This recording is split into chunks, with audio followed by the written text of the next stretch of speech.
Hi, and welcome to the Ministry Network podcast. I'm your host, James Baird. Today, we'll be speaking with Pastor Jason Helopoulos. Pastor Helopoulos is an experienced minister and author of the New Pastor's Handbook. Today, we'll be talking about principles for new pastors. Ministry Network recently released a new teaching series called Behind the Pulpit. In this series, you can learn from pastors with decades of experience, like John Piper, Alistair Begg, Steve Lawson, Conrad Mbewe, and many others. Visit ministrynetwork.com/Behind the Pulpit to learn more. Now, let's talk with Pastor Helopoulos. Pastor Helopoulos, thanks so much for joining us here on Ministry Network. James, good to be here. Thanks for having me. Oh, it's our pleasure. Well, you have written a wonderful book called The New Pastor's Handbook, and we're excited to talk about it with you today. Yeah, it was a joy to write. That book was a labor of love, so really enjoyed writing that one. Well, we'd love to hear about the story that led to you writing it. Yeah, it came as a result of just spending a lot of time with young men. I think it's probably because of the men that invested in me over the years, and I benefited so much from their mentorship and discipleship that I've always seen it as part of my ministry calling, that I need to invest in other young men and pass along some of the things that I've learned. And it was really in those conversations with a lot of young men over the years that I just thought, it might be helpful just to put a few of these things on a piece of paper and see if there's anything here in the way of a book. So that's kind of how it arose. I'm lucky to have a small window into how helpful you are to young men training for ministry, because two close friends that got to be mentored by you. So as soon as I had the chance to bring you on the podcast, I wanted to take it. Yeah, we were just talking about them. So Tom Buter and Nate Grossema, two dear brothers that are friends of yours, and they have become dear friends of mine. So yeah, delight to spend time with them. I learned as much from them as I hopefully taught them, but they've been a joy in my life. So they're two wonderful, wonderful people. They are. Well, let's start from the very beginning. How would you advise a young seminary student or someone who's considering the pastorate, who's questioning the validity of their call to ministry? Yeah, what's interesting, the two young men we just talked about are two of the young men that have gone through an internship program here at URC with me. And so we usually have one or two each year. And I tell them all at the end of the year. I don't tell them at the beginning of the year, but one of the things I do within I wait about a month, but then I always go on a walk with them around the neighborhood that's behind the church. And on that walk, we have this conversation about call to ministry. And I always have them read, you'll appreciate this, James, Clowney's book on the call to ministry. So that's the entry gate, right? And on that walk, after about a month in the internship, out of probably the dozen young men that I've seen through the internship program here, I think only one has at the end of that walk said, I know I'm called to ministry. Most of them are doubting at that point. And it's purposeful because by the end of their year with us, we'll go on a similar walk. And almost all of them on that similar walk at the end of the year say, I think I am probably called and can't imagine not pursuing this. So all that say, I think a lot of us wrestle with it. And as I tell men, it needs to be, look, first of all, you have to have a love for God, love for God's word, and a love for God's people. And you really want to see your life being poured out to tie those three things together over the course of a lifetime. And it can't be something that is tepid. It is, no, you have a great passion for those three things and tying them together. The other is that I think young men trying to discern, whether to go to seminary, I say, you take that step, and the Lord often in the midst of that seminary education confirms it. But the great confirmation, as our PCA Book of Church Orders says, it's that inward call, which most men, they need some sense of that, and that's what I was just referring to. I love the language in the PCA, BCO, it's the manifest approbation of God's people. And everybody goes, what does that mean? Well, it's It's that people see your gifts, and it's more than just mama that says you have the gifts. It's there's a manifest approval of that. I've benefited from him teaching and from him leading, but the great confirmation comes, and it only comes with that church court calling you. So when there are other godly brothers that are in the ministry that are making that call to you, and that often is great reassurance down the road when, as every pastor does, goes through hard times in ministry, and most pastors I know have gotten to a place where they think, am I to continue in this? Can I keep doing this? And it's that last part of the call that often reassures is, look, this wasn't just an internal sense. This wasn't just my mom and her friends that thought I had the gifts. There is a core to the church that, by the leading of God's Spirit, also said, no, you're called to this. And so it provides confidence to continue in it. That's so helpful. Thank you. Let's say someone feels the internal call, seeing that being confirmed by God's people. Now they're candidating. They've graduated seminary. They're candidating. But they've only recently graduated from seminary, and their role is of senior pastor. What advice would you give to that person? Well, if it's a senior, because there's other staff, and that's what you mean by senior pastor, not just solo pastor, senior pastor. I think a young man going into that, he needs to know if he can lead a staff, because that's a whole different thing than just leading a church. So you have to have some experience of leading people in not just ministry, but in the workplace, I think, to be able to do something like that. It's a different can of worms. But when you go to candidate at a church as a senior pastor, it's got to be that you feel called to preach, which I hope every man does that's seeking to be a pastor, but this is going to be your week in, week out routine, that you can lead a group of men as in a session and a group of elders, and that you've seen some fruit from such leading.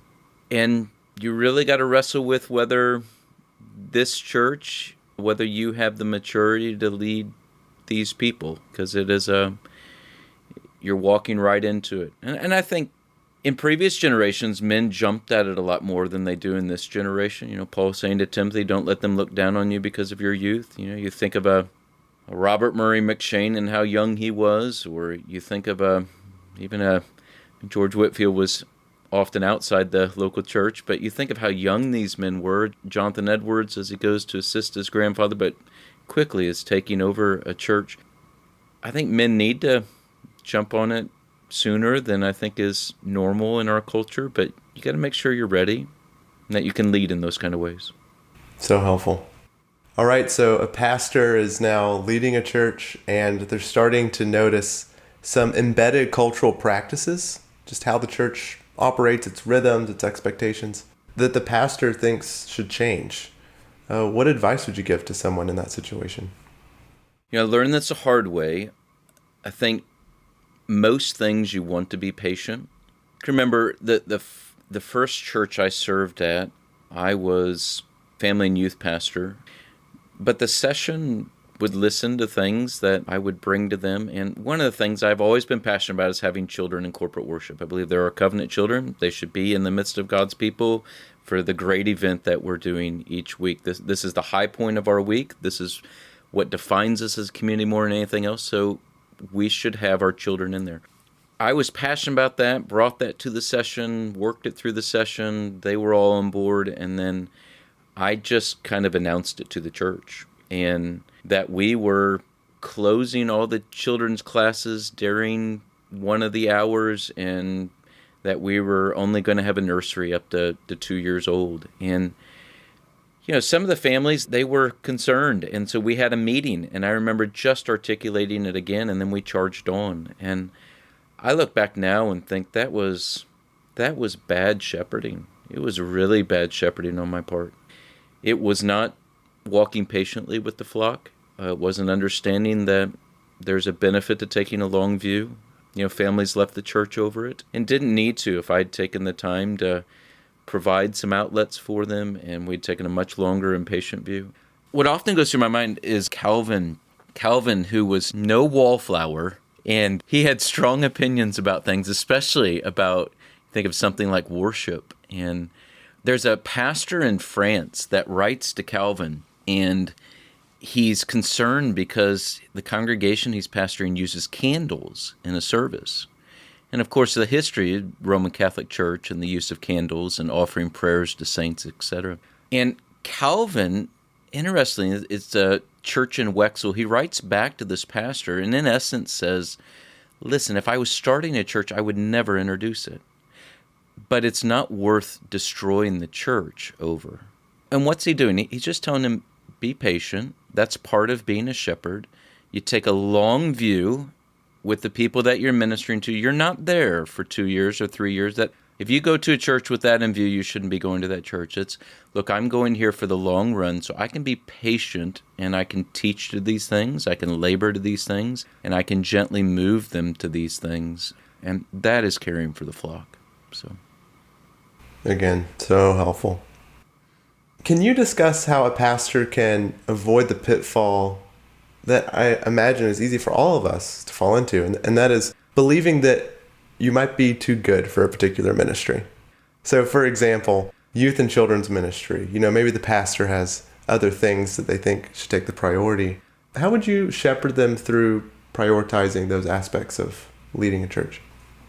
So, let me say it in two regards. It could sound like that these things are opposed to one another, but I don't think they are. In one sense, we are never too good for any ministry, right?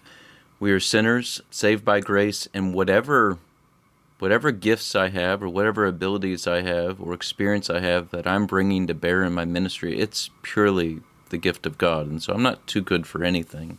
I remember this was not kind of this older pastor, but I graduated seminary, was doing a full-time internship at a PCA church, and I was trying to find a call. And I remember scheduling a lunch with this pastor that was doing a church plant, and I heard he was looking for an associate.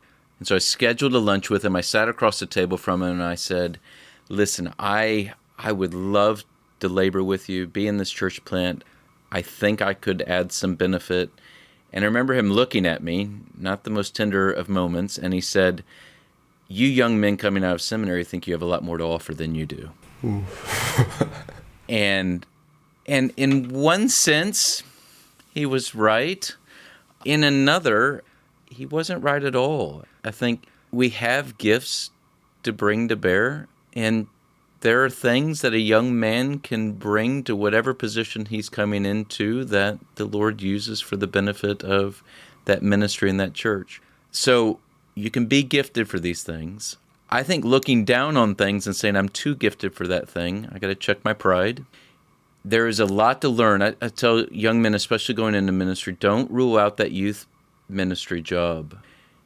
Every man wants to be a preacher and wants to lead a church. And that youth pastor position, it creates kind of its own little environment for doing ministry where you have to teach every week. You can make that a sort of preaching. You have to disciple, you have to counsel, you have to relate with kids, you have to relate with adults, their parents. You have to mediate conflicts. You have to try and figure out how to bring people together as you have children or youth that are in different segments of schooling or society or whatever. There are a lot of things that are being honed as you're in a youth ministry, and that is great training for a solo or senior pastorate down the road. So don't look down on those things and think you're beyond it. But having said that, I think we do have to weigh whether the talents the Lord has given to us, whether they are best used in this context. And that is best ascertained by seeking the advice of others that'll be honest around you and say, no, brother, this fits you. It's a 3-talent position and it fits you.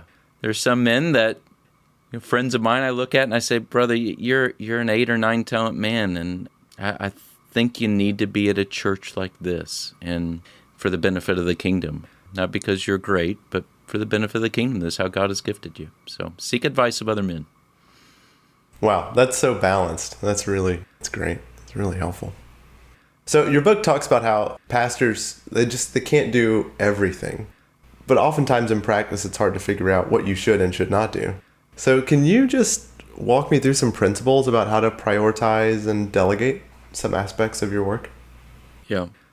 What I do each week is I sit down for me, it's Monday morning, and I use Evernote because that way it's in my pocket, my phone, it's on my computer.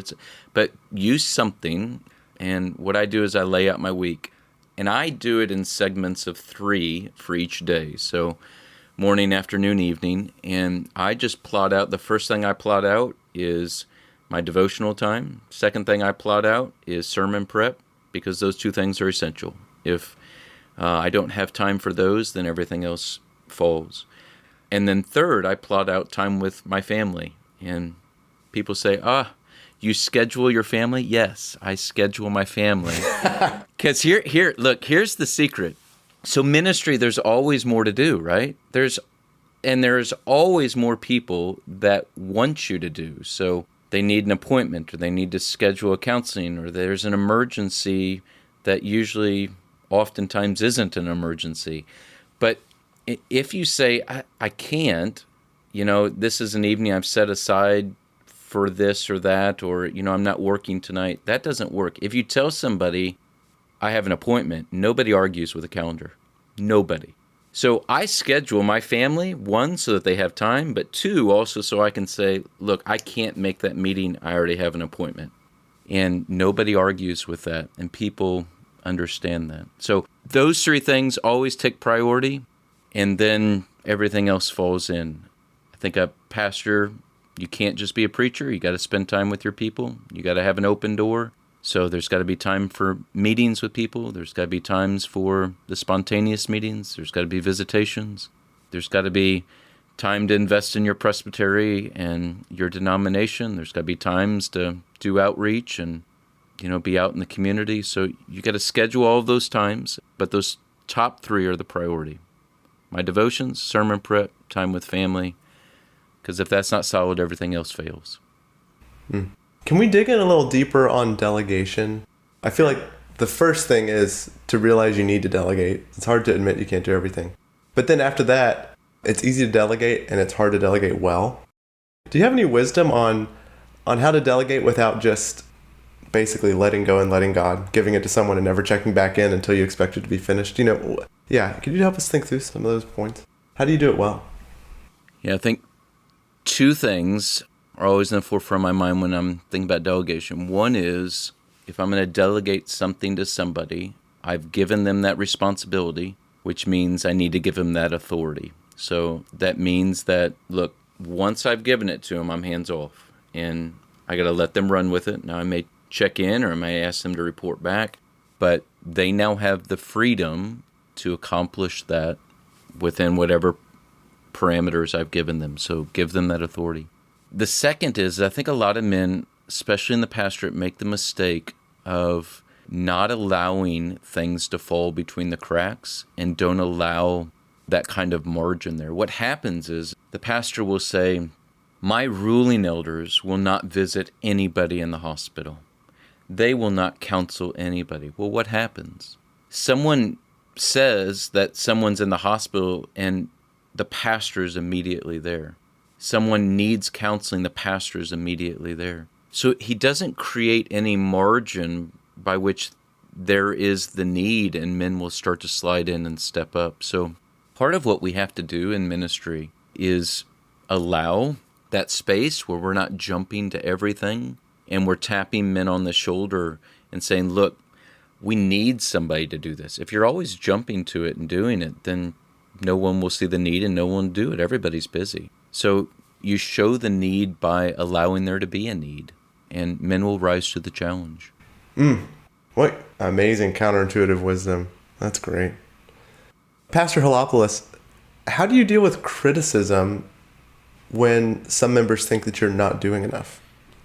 Yeah, I don't know about the criticism of not doing enough. I think there's always criticism. That's part of leading. And, one of my constant prayers throughout ministry, and it's a prayer I pray regularly, is, Lord, give me thicker skin and a more tender heart. Because criticism is just part of leading. If you don't like to be criticized, if you don't like people being unhappy with you, then don't become a pastor. It doesn't work. But so it's going to be there. So the question is, well, what do you do with it? because it's a weekly occurrence for most men in the ministry. One, I think you always receive it and listen to it. You got to be very quick not to be defensive. So I want to search myself, say, is this fair? Is this right? Is there any kernel of truth in what they've said? A lot of times criticism comes, there's some kernel of truth in there that is helpful, and it's at least telling me something about the person that I'm ministering to, if nothing else. And so great benefit in listening. Two, want to search my heart, see, is there sin I need to repent of? Is there some error that I need to ask for forgiveness for, or something that I need to address? But three is a lot of criticism you just have to let go. And this is where men get eaten alive, is it's just not worth the sleepless nights. It's not worth the stewing about it. You got to let it go. I saw somebody recently say, I don't know who said it. Wish I did. I just saw it the other day where somebody said, don't think too much about the criticism that someone offers that you would never seek advice from. And that's, a lot of times you receive it, you search yourself. Nope, that's not true. You got to let it go. Because if you hold on to all those things, it will eat you alive. So it's just not worth it. So search yourself, but let them go if they're not true. And keep going. That's great. So as we all know, pastors are human. They're not immune to the possibility of moral failure. What measures of accountability would you advise pastors to put in place? One is that your wife should have access to everything. So if my wife sees my calendar, she knows appointments I have every day. She may see somebody on my calendar. She doesn't know what the appointment is about or what conversations we're having, but I want her to feel like, yeah, she knows I'm meeting with this person or that. Meeting with the opposite sex, you always need to be careful, and every man needs to have a plan, and if he's married, that he has agreed with his wife on about that. It should also be a plan that his elders are aware of, that they know. I think it is important that there be at least an elder subcommittee that oversees a pastor and that is checking in on him, just a spiritual life, that inquires about his finances, inquires about his drinking, inquires about whether he is angry at different people, especially in the congregation, things like that. I think that's very helpful. I think maybe though most importantly, besides that relationship with your wife, for me has been what I call my band of brothers. It was about, I guess, probably 7 years ago now. I had 3 or 4 dear friends fall in the ministry morally. And I watched that happen over the course of a number of months and thought, I'm not beyond that. And so I contacted 7 other pastors that I knew throughout the country. And I said, what if we just created our own little group where we really press into each other's lives to try and help each other to make sure this doesn't happen? And so we do that. We have a text thread that we're on that my phone's blowing up probably every day with pray for me about this, or what do you guys think about this, or I need advice on this. We do a monthly Zoom call where we go around and talk about different issues, and we update each other's lives, and we get together 3 times a year. We do so at General Assembly because we're all in the PCA. We do so at a fellowship conference that we all go to each year. And then we get together, I will here in 2 weeks, where we get together for a retreat for 2.5 days every year where we just pray and we ask hard questions of each other. And that has been crucial for me over the years of just having these brothers press into my life. Join us next week as we continue our conversation with Pastor Helopoulos. In the meantime, visit ministrynetwork.com/behind the pulpit to learn about our new teaching series.